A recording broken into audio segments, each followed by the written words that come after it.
राजस्थानमधील एका छोट्या गावात बाडमेरमध्ये वेदा नावाची एक मुलगी राहते. ती कॉलेजमध्ये शिक्षण घेत असते. वेदा ही खालच्या जातीतील असल्यामुळं तिच्यासाठी आणि तिच्या सारख्यांसाठी कॉलेजमध्ये वेगळ्या मडक्यात पाणी ठेवले जात असे, तर इतर विद्यार्थी वॉटर कूलरमधून पाणी पित असत. खालच्या जातीतल्या लोकांसाठी तिथून पाणी पिणे वर्ज्य होते.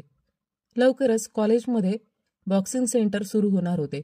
वेदा ठरवते की ती बॉक्सिंग शिकेल आणि स्पोर्ट्स कोट्यातून सरकारी नोकरी मिळवून या गावातून बाहेर पडेल, कारण तिला ही जागा राहण्यासाठी योग्य वाटत नव्हती. वेदाला विनोद नावाचा मोठा भाऊ आणि गहिना नावाची बहीण होती.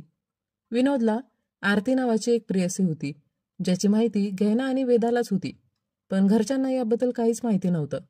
आरती उच्च जातीची होती, त्यामुळं जर गावातल्या कोणाला याची कल्पना आली असती तर परिस्थिती खूप बिघडली असती. गावात अशा गोष्टी सहसा खपवल्या जात नव्हत्या. जर खालच्या जातीतला मुलगा किंवा मुलगी उच्च जातीतील कोणाशी प्रेम किंवा विवाह करण्याचा विचारही करत असे तर त्यांना निर्दयीपणे मारले जात असे. अशाच एका प्रकरणात एका खालच्या जातीच्या मुलाने आणि उच्च जातीच्या मुलीने एकत्र राहण्याचा निर्णय घेतला होता. त्यांच्या आईवडिलांना याबद्दल काही हरकत नव्हती, पण गावच्या प्रधानाचा भाऊ बिरा याला मात्र विरोध होता. त्याने त्या मुलीला उठून नेले. त्यानंतर आपण मेजर अभिमन्यूला पाहतो.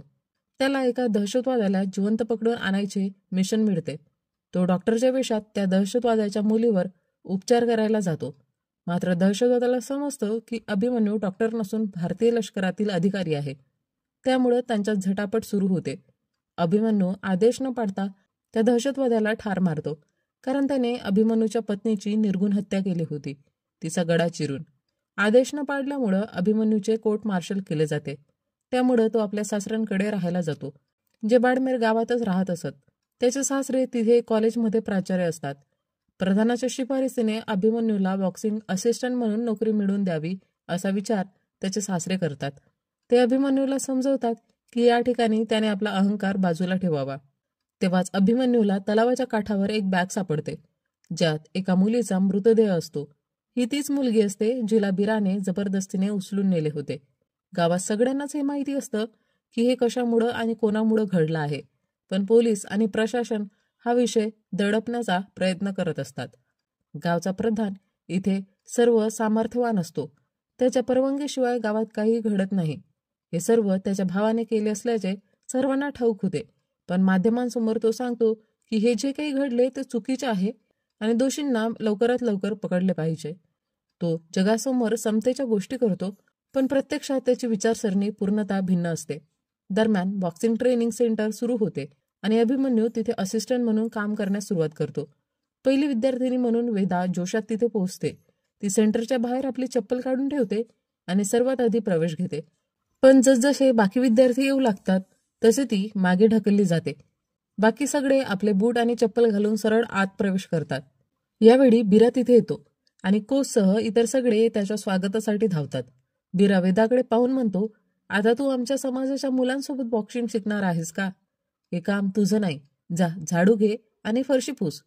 वेदाला त्याच्या सांगण्यानुसार करणं भाग पडतं. अभिमन्यू हे सगळं पाहत असतो आणि गावच्या व्यवस्थेची नीट जाणीव करून घेतो. दुसऱ्या दिवशी वेदा कोचकडे जाते आणि त्याला सांगते की तिला बॉक्सिंग शिकायची आहे, पण कोच बिराकडे पाहून तिला टाळतो आणि म्हणतो, तू लग्नाच्या गोष्टी विचारात घे, हे सगळं तुझ्यासाठी नाही. वेदा इतरांना पाहून बॉक्सिंग शिकू लागते, पण हे बिराला खटकतं.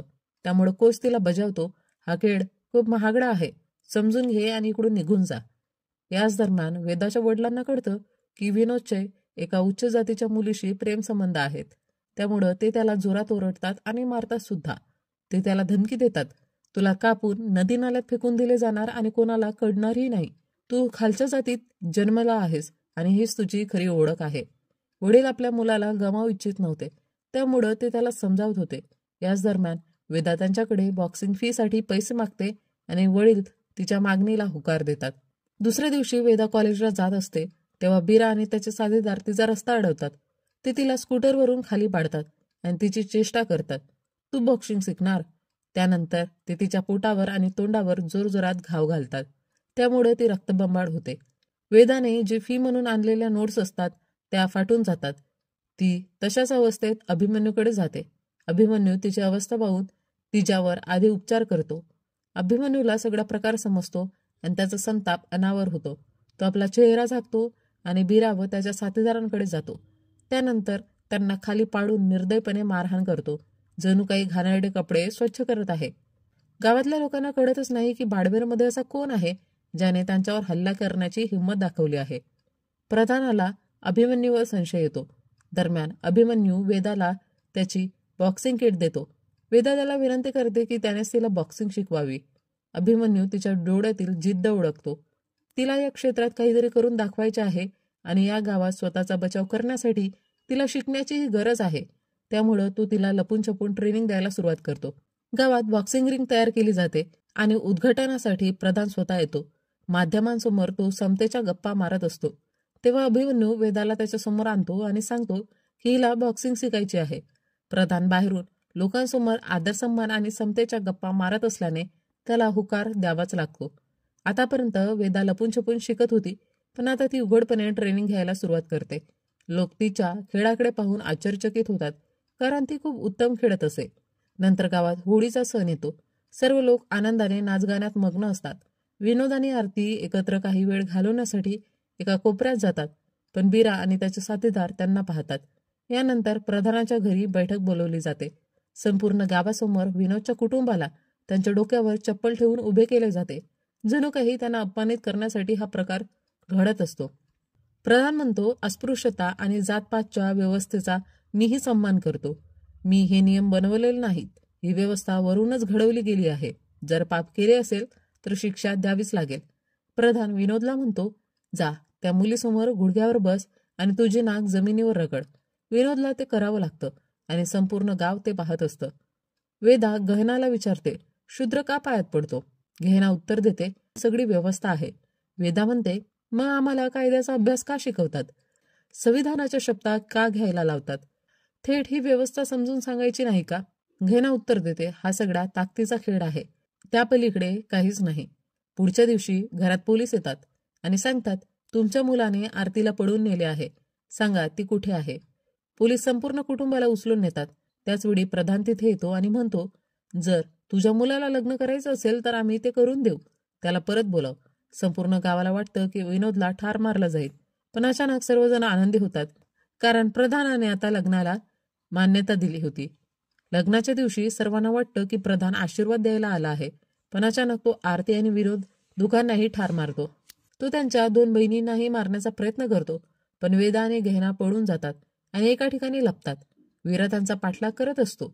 गहना वेदाला वाचवण्यासाठी स्वतःला त्याच्या समोर आणते आणि वेदाला पळून जाण्याची संधी देते. गहना स्वतःचं बलिदान देते. ती जिवंत जाळली जाते.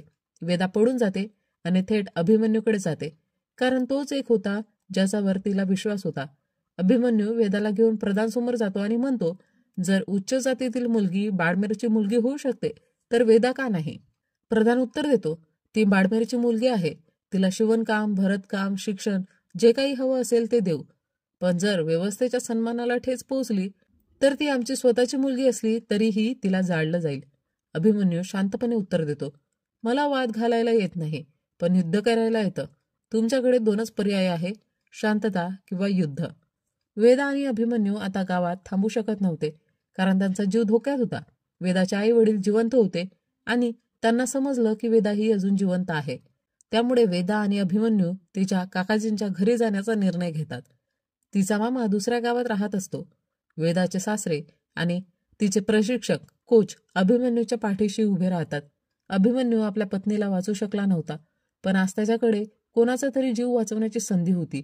दोघंही एका जुन्या अँब्युलन्समधून निघून जातात, पण पोलीस त्यांना अडवतात. वेदा आणि अभिमन्यू कसाबसा त्यांच्यापासून सुटतात, पण त्याचवेळी वीरासमोर येतो. एका सैनिकाला आव्हान देण्याचा प्रयत्न करणाऱ्या वीराला अभिमन्यू त्याची जागा दाखवून देतो आणि पुढे निघून जातो. अभिमन्यू एकट्याने सगळ्यांना पराभूत करतो. वेदा त्याला म्हणते, आपण न्यायालयात जावं का? अभिमन्यू उत्तर देतो, न्यायालयात गेला तर काय होईल? केस सुरू होईल, तारखा मिळतील, धमक्या मिळतील आणि मग एक दिवस कुणीतरी कोर्टाच्या बाहेर तुला ठार मारून टाकेल.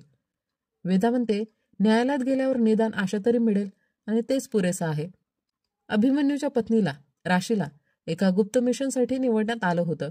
त्या मिशनसाठी एका सामान्य नागरिकाची गरज होती, जो लेखक म्हणजे ऑथर बनून दहशतवाद्यांकडे जाऊन त्यांच्याकडून माहिती मिळवेल. अभिमन्यू तिला म्हणवतो, तुला असं काही करण्याची गरज नाही, पण राशी आपल्या देशासाठी काहीतरी करायचं ठरवते आणि मिशनवर जाते. तिथे पोहोचल्यावर तिची खरी ओळख समजल्यामुळं दहशतवाद्यांनी तिला ठार मारलं. त्यामुळं अभिमन्यूने कोणत्याही प्रोटोकॉलचा विचार न करता त्या दहशतवाद्याला ठार मारून बदला घेतला. वेदा आणि अभिमन्यू वेदाच्या मामाकडे पोहोचतात, जो स्वतः सैन्यातील अधिकारी राहिलेला असतो. मामा पाणी आणण्याच्या बहाण्याने बाहेर येतो आणि लगेच बाहेरून गोळ्या झाडल्या जातात. मामाने आधीच पोलिसांना वेदा आणि अभिमन्यूच्या येण्याची खबर दिलेली असते. अभिमन्यू हुशारीने पोलिसांशी लढतो आणि तिकडून पळून जाण्यात यशस्वी होतो. पण आता प्रधानचा वडील काका आपल्या गुंडांसह त्यांच्या मागे लागतो. काका वेदाला पकडतो, पण अभिमन्यू सर्व गुंडांना नामोहरम करून वेदाला तिथून बाहेर काढतो. या संघर्षात अभिमन्यू आणि वेदा दोघेही गंभीर जखमी होतात, पण वीरा आणि पोलीस त्यांचा पाठलाग सोडत नव्हते. वेदाने पकडली जाऊ नये म्हणून आपल्या संपूर्ण केसाची आहुती देऊन मुलगा बनण्याचा निर्णय घेतला.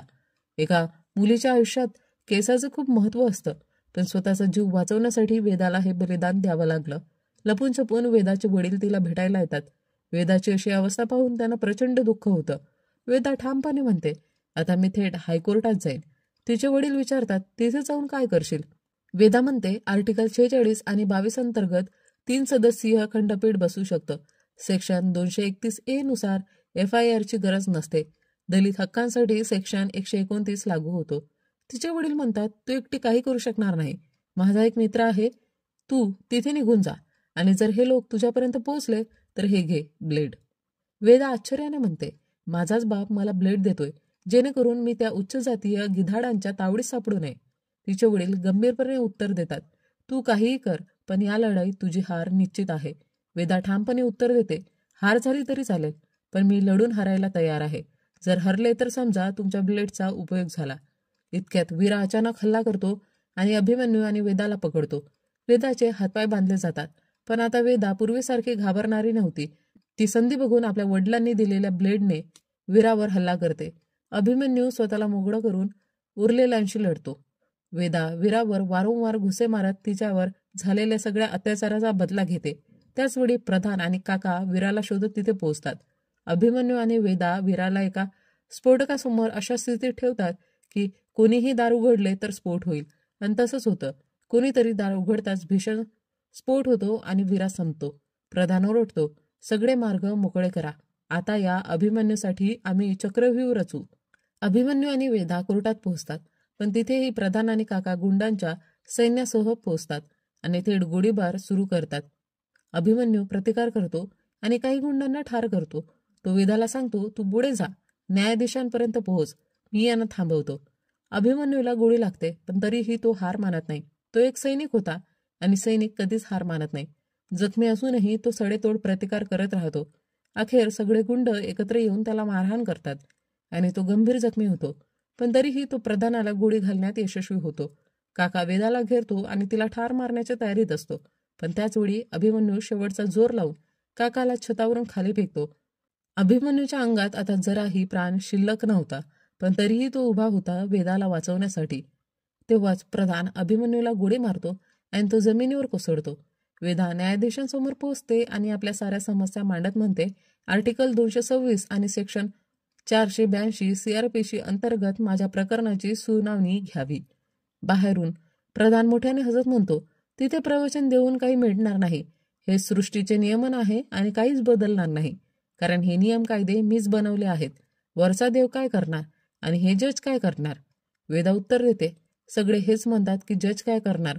मीच मूर्ख होते जे मी न्यायालयावर विश्वास ठेवला, पण चूक तुमची नाही, चूक माझी आहे, कारण मी दलित म्हणून जन्माला आले आणि त्यात मी एक स्त्री. जे लोक आम्हाला स्पर्श करायलाही कचरतात ते आम्हाला जगू तरी कसं देतील? आणि तुम्ही जज लोक जे चुकीला रोखू शकता ते मात्र भीतीने खोलीत लपून बसलेले असतात. प्रधान अभिमन्यूला म्हणतो, असं वाटते की तुझ्या आईवडिलांनी महाभारत वाचलेलं नाही, नाहीतर तुझं नाव अभिमन्यू ठेवलं नसतं.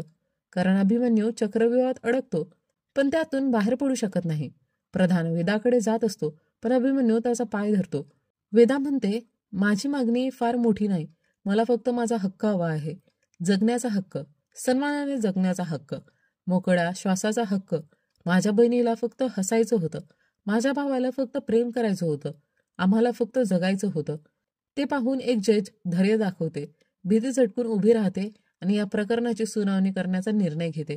अभिमन्यू जखमी अवस्थेत उठतो आणि प्रधानाला म्हणतो, जर तू महाभारत नीट वाचलं असतं तर तुला हेही समजलं असतं की एका स्त्रीचा अपमान संपूर्ण राज्यसंस्था नेस्तनाभूत करू शकतो. मी फक्त एक सारथी आहे, पण चक्रव्यूह तोडणारी आत आहे.